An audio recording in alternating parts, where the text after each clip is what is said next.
que, na verdade, de alguma maneira vão estar trabalhando em algum hospital por aí, pode ser a nossa base, futuramente já conhece o Sindesp, ou mesmo se não conhecesse. Isso cumpre um princípio da questão do trabalho social.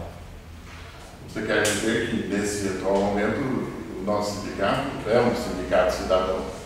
Mas, já que nós estamos falando sobre curso de São Paulo sobre saúde, eu gostaria de saber, de Vossa Excelência, como está o nosso projeto das 30 horas semanais.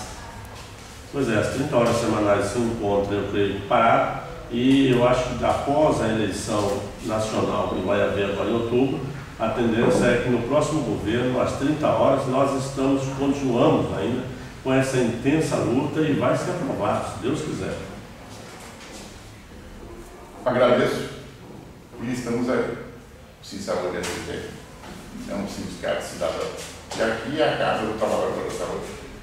Como diria o nosso presidente, Dr. José Leão de Almeida.